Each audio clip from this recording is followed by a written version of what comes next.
Sonnet 14 by William Shakespeare, 1565 to 1616.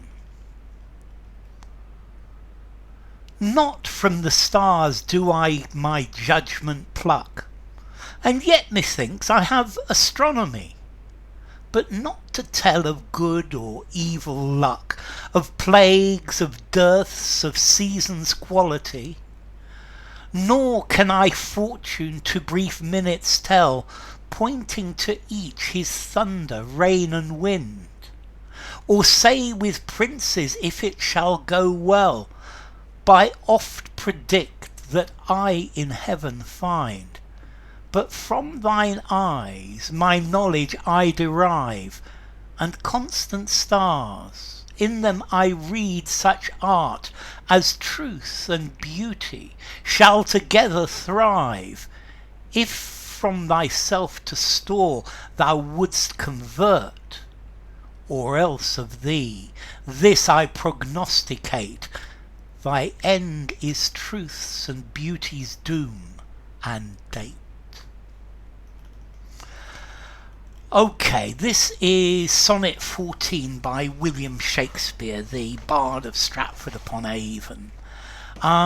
This is one of his procreation sonnets. It's one of his sonnets where he's telling the fair youth to have children.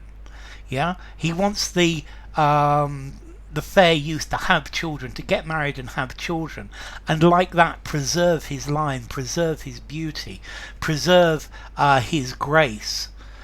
And this is a sonnet trying to persuade him to do so. This one's linked to fortune telling and astrology. Not from the stars do I judgement pluck. So I don't make my opinions from the stars. I don't tell the future looking at the stars. And yet methinks I have astronomy. So here in these times, astronomy, looking at the stars, was effectively astrology. And here he means astrology. And yet methinks I have astrology. I can look at the stars and I can perhaps predict what's going to happen, or perhaps I can predict what's going to happen, and this what's going to happen is further down. But I have this ability, but not to tell of good or evil luck. So, but not the ability to tell people that they're going to be lucky or they're going to be unlucky. Of plagues, of dearths, of seasons' quality. So I can't predict plagues or dearth, lack of things, or the quality of the season, if the weather will be good, if the weather will be bad. The season's quality is very important for the farmers, which is everybody.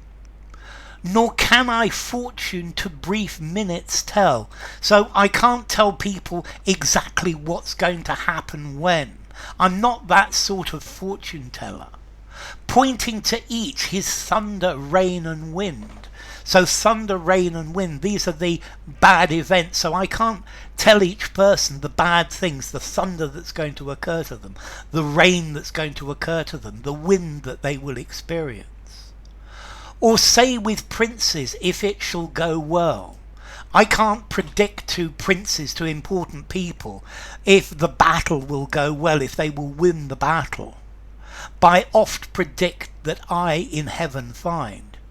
So by oft predicting what I find in heaven. So I can't tell princes if it'll go well or not by often predicting what I can see in heaven.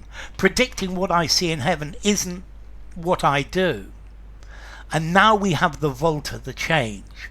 So this is what he does do. This is what he does predict.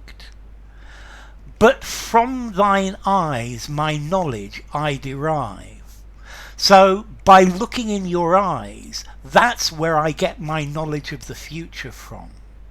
That's where I can predict things. And constant stars, in them I read such art as truth and beauty shall together thrive. So in your eyes, which are constant stars, which are beautiful stars. I can read the stars in your eyes, and from them I read that truth and beauty will thrive, will live together in happiness, and they will do really well together. So in you, truth and beauty are something that will grow and be wonderful together. If from thyself to store thou wouldst convert, but only if you convert yourself to store, if you have children to store up for the future. So truth and beauty in you will thrive, will live fantastically, but only if you have children, if you convert yourself into something to store up for the future, truth and beauty stored for the future. Or else of thee this I prognosticate. Because if you don't have children, if you don't convert yourself to store, I prognosticate, I predict, thy end is truth and beauty's doom and date. I predict that the truth and beauty that is in you will end on the day you die. The truth and beauty in you will be gone forever. If you let your family line die out, then this truth and beauty, which could live down the ages, will disappear. So enough. If you enjoyed the video, give it a rating, subscribe to my channel, and I will see you soon. Bye for now. Sonnet 14 by William Shakespeare.